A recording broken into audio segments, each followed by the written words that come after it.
Cantu is absolutely wow. terrible. Everybody that comes in with it has these very interesting issues. A lot of people are like, what do you mean it works so good on my hair? And it's like, yes, it does a good job of covering up all the problems that it's causing. So you're completely dependent on it, and your hair looks like, you know, this when it's not in there.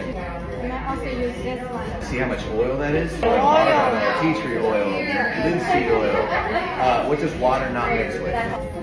So it's just drying your hair out, drying your hair out, drying your hair out. There's oils on your scalp that you produce naturally. There's oils on your hands that you touch your hair with. There's oils in the best shampoos, in the best conditioners, in the best styling products.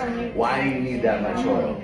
I can tell you why some people think they need that oil, and that's to control all of the problems that they're causing themselves.